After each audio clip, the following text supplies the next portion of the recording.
مرحبا، هل أقول نهارك سعيد أم مساء الخير بما أنك مقيم في البرازيل والساعة الآن لديك 4:30 عصرا؟ سأبدأ بكلمة أمازيغية عزيزة. أزول أزول مسعلي أزول ثمانين تبدأ علي كولو تنمرت نشيان ختي نوبيانش. سعيد جدا بتواجدي معك بطبيعة الحال، وأشكرك على الاستضافة، وبطبيعة الحال هذا شرف كبير أن أكون حاضرا في قناة كردية التي من خلالها أولا وقبل كل شيء أوجه تحية إجلال وإكبار إلى الشعب الكردي الصديق الصامد الذي تربطنا معه أواصر المحبة والأخوة والصداقة والود والمشاكل المشتركة والأهداف المشتركة، ولو أن الجغرافيا تفرق بيننا حيث نتواجد على قارتين مختلفتين. نحن في إفريقيا وأنتم في آسيا، لكن لطالما رفع الكرد راية الأمازيغ، ولطالما رفع الأمازيغ راية الكرد في مسيراتنا الاحتجاجية وفي نضالنا، لأننا نعرف المشاكل المشتركة. ولعل أن في هذا اللقاء سنأتي على تفاصيل موضوع الموقف الأمازيغي من القضية الكردية.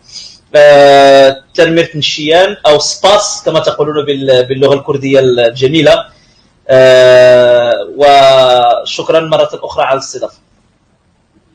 لك جزيل الشكر، أهلا بك. طبعا أنت مقيم في البرازيل. نعم، أنا مقيم في البرازيل، بالضبط في مدينة ساو باولو لمدة 4 سنوات أو أكثر بقليل، ولدي أشتغل لحسابي الخاص، لدي مدرسة لتدريس اللغات، ولكن أنا خريج يعني هندسة الخدمات الفندقية أو السياحية عفوا من جامعة أونجي بفرنسا. والجو هنا فعلا هي 4:30، ونحن الآن في البرازيل في فصل الصيف، يعني الجو حار والجو يعني جو الاصطياف وجو الذهاب إلى البحر والاستمتاع بالبحر. جميل جميل هو حضورك معنا كي نتعرف أكثر على هذا الشعب العريق، الشعب الأمازيغي الذي نحترمه نحن الكرد، ونتقاسم معه المأساة، نتقاسم معه الاضطهاد، الحرمان من الحقوق القومية. سأبدأ باسم الأمازيغ.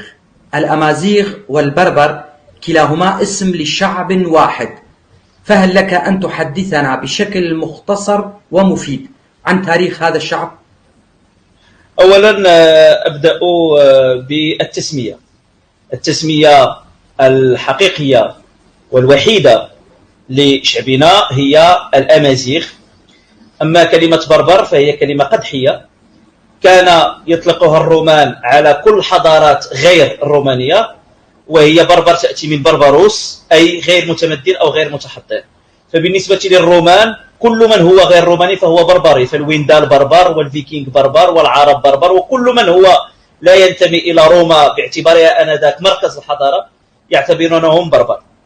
وبطبيعة الحال المؤرخون العرب عندما يعني في فترة الاستعمار الاستيطاني في عهد الأمويين اتخذوا هذه التسمية وأطلقوها علينا. أما الأمازيغ فلم يسموا أنفسهم بتاتا بالبربر، بدليل أن في اللغة الأمازيغية كلها من ألفها إلى يائها إن صح التعبير لا يوجد فيها كلمة بربر، أو لا توجد أي كلمة مشتقة من هذه الكلمة، يعني بالباء والراء والباء والراء لا وجود لها.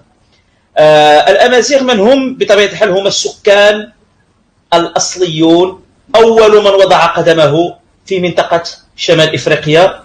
الأمازيغ موطنهم يمتد من واحد سيوة في مصر في محافظة مرسى مطروح التي تبعد يعني حوالي 800 كيلومتر عن العاصمة المصرية القاهرة، والتي فيها معبد الإله أمون. نحن لدينا إلى يومنا هذا أسماء مذكرة شخصية بهمون يعني، ويمتد على هذه الرقعة الجغرافية إلى حدود ما يسمى الآن بالجزر الجعفرية التي توجد تحت الاحتلال الإسباني. مرورا بالساحل والصحراء بطبيعة الحال. نتكلم عن موريتانيا، عن أزاوات في شمال مالي والنيجر وحتى بوركينا فاسو، والطوارق الذين هم أمازيغ الصحراء الكبرى التي توجد في الشمال الإفريقي. إذن هذو هما موطن الأمازيغ، بالإضافة إلى أمازيغ الدياسبورا الذين يوجدون خارج أرضنا التاريخية. إذن هذا هو موطن الأمازيغ. والأمازيغ يقول بعض المؤرخون، نأخذ على سبيل المثال المؤرخ الفرنسي برنار لوغو، عندما يقول بأن الأمازيغ نزحوا من منطقة القرن الإفريقي التي تعرف الآن بالقرن الإفريقي، يعني بين مرتفعات إثيوبيا ومنخفضات إريتريا الحالية، ونزحوا جهة الشمال 20,000 سنة، منذ 20,000 سنة يعني مضت، وكانوا أول من استوطنوا أرض شمال إفريقيا، وأقاموا بها حضارات تسمى حضارة الأمازيغية، وتكلموا لغات تسمى اللغة الأمازيغية. طبيعة الحال هناك كتب ومراجع أخرى تثبت أن الأمازيغ هم أول من استوطن شمال إفريقيا. هناك بطبيعة الحال الدراسات الأركيولوجية والطوبونيميا، يعني علم أسماء الأماكن والجغرافيا والتاريخ إلى آخره، الذي يثبت كل هذا، بالإضافة إلى أن هناك يعني اكتشافات أركيولوجية كالنقوش الصخرية لا سيما في منطقة الصحراء التي لا زالت التي لا زالت تسجل يعني حروف اللغة الأمازيغية العظمى، الذي تمتد تاريخها إلى ما يزيد عن 5000 سنة، بالإضافة إلى الاكتشاف الكبير الذي يعني خلخل يعني المفهوم الذي كان عند البشرية ووعيها بتاريخها، اكتشاف أقدم إنسان الذي يمتد إلى 315,000 سنة، خلافا للإنسان الأقدم الذي كان اكتشف في إثيوبيا، اكتشف في جبل إيغود بالمغرب، ويمتد تاريخه إلى 315,000 سنة. إذن أقدم إنسان يعني الإنسان العاقل أومو سابيان، أقدم إنسان إلى يومنا هذا الذي اكتشف في جبل إيغود، يعني في شمال إفريقيا، موطن الأمازيغ. وبالتالي نحن نفتخر أيما افتخار بانتمائنا إلى هذه الحضارة العظمى. طبيعة الحال تم تشكيل أو تأسيس دول وإمارات أمازيغية قبل الاستعمار الاستيطاني العربي الإسلامي. بطبيعة الحال كانت مستقلة وذات سيادة ومؤسساتيا منتظمة اقتصاديا وسياسيا واجتماعيا. طبيعة الحال نتكلم عن أشهرها هي مملكة نوميديا التي تمتد يعني على ما يسمى اليوم بالجزائر، وقسم من تونس وقسم من ليبيا الحالية إلى آخره، ثم مملكة موريتانيا التي هي يعني المغرب ثم وجنوبه. هذه كانت مملكتين يعني أمازيغيتين معروفتين في التاريخ، وعرفت ملوك عدة، منهم الملك الذي أحمله اسمه يعني الملك يوغلتن، وهو ملك نوميدي الذي حارب روما ثم تم أسره ومات في سنة 105 قبل الميلاد، ولا زالت يعني لا سيلول بالعربية نسيتها، يعني المعتقل الذي مات فيه لا زال يزار إلى يومنا هذا من طرف السياح في روما عاصمة إيطاليا.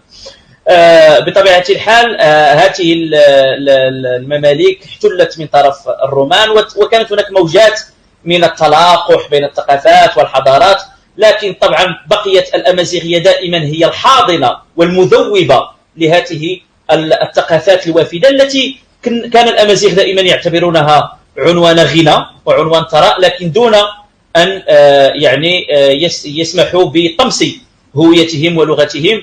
وماتت جميع اللغات التي تعايشت مع الأمازيغية، حتى المكتوبة منها، حتى اللغات التي يعني كانت عنوان حضارة كبيرة يعني كالسوريانية إلى آخره، والتي اندثرت واستمرت. الأمازيغية اليوم علماء اللسانيات يعتبرونها يعني معجزة لغوية بكل المقاييس، التي هي كانت ظلت لغة شفهية إلى أمد قريب.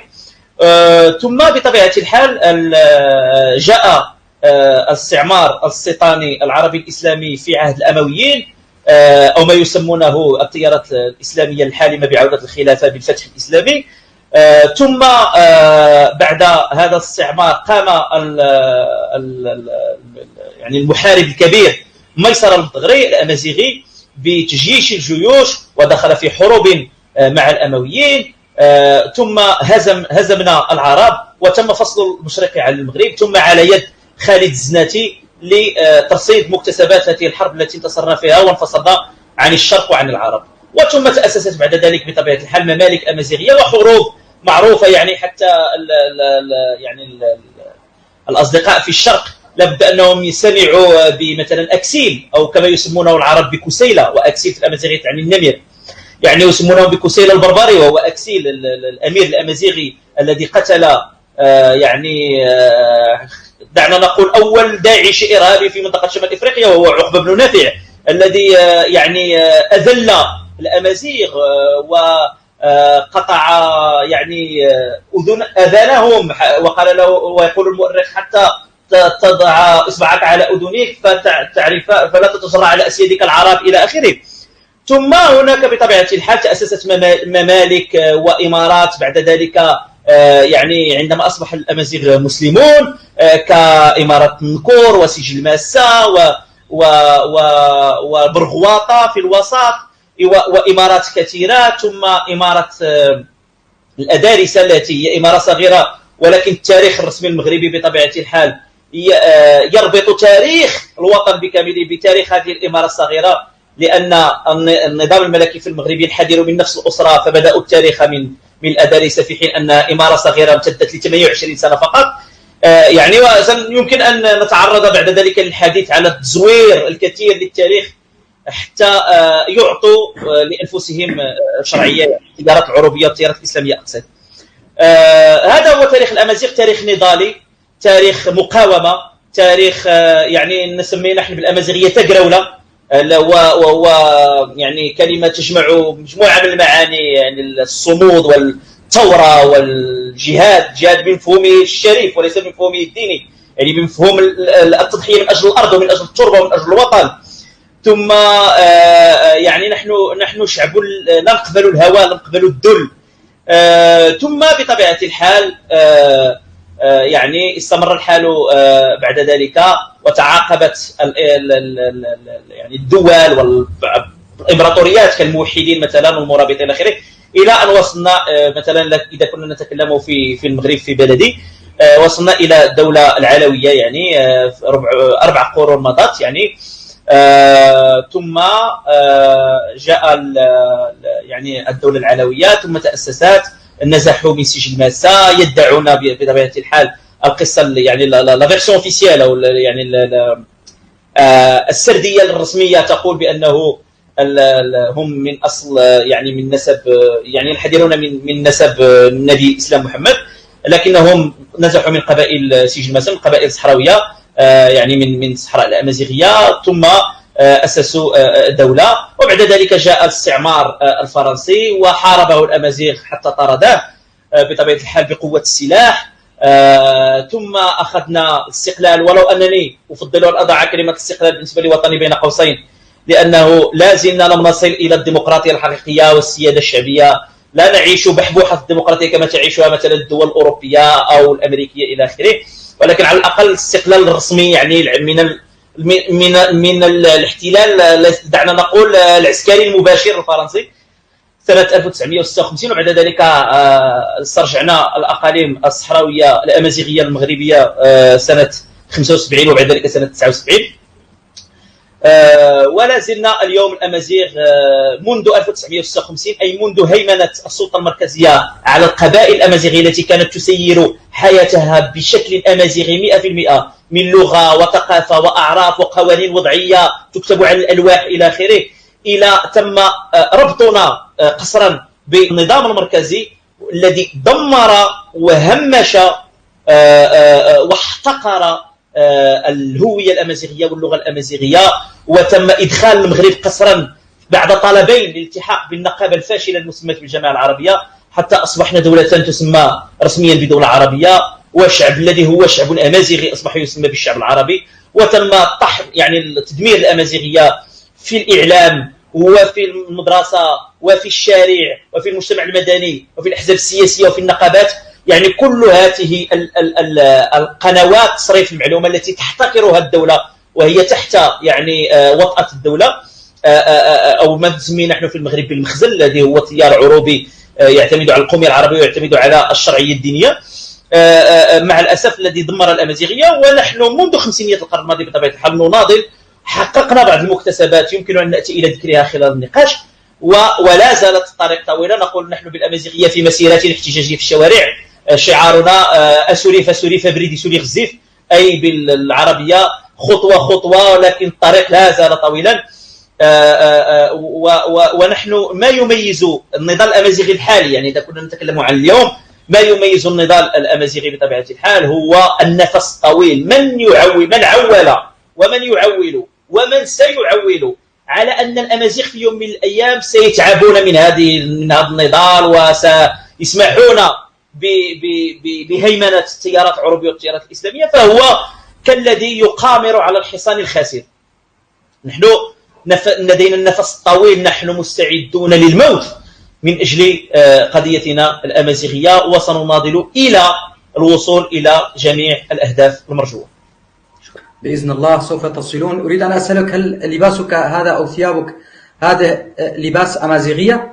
طبعا هذا هو الجلباب، تطور مع الزمان، ولكن الجلباب هو جلباب أمازيغي بطبيعة الحال. نرتدي يعني تحته أنواع من السراويل، وفي الأرجل في رجلنا يعني نلبس حذاء أصفر اللون في غالب الأحيان. يختلف الجلباب والحذاء والسروال والقميص يختلف من منطقة إلى أخرى، الألوان تختلف من منطقة إلى أخرى، لكن هذا اللباس خاص بشمال إفريقيا، لا وجود له في العالم، يعني لا من ناحية الطرز ولا من ناحية يعني زخرفة الثياب، ولا من ناحية يعني الديزاين. يعني الثياب هو خاص بشمال إفريقيا، بطبيعة الحال تطور مع الزمن، وهذا شيء محمود.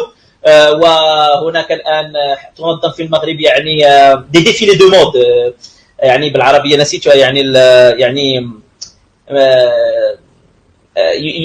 ماذا مسيرات للموضة، يعني تنظم خاصة بالجلباب وبالقفطان الذي هو لباس المرأة، الذي كان في وقت من الأوقات لباس الرجل أيضا، وهو يعني تطور من سنة إلى سنة، ويعني هذا عنوان يعني حضارة، وهو أعتبره منتوج الذكاء الأمازيغي في يعني الهندام.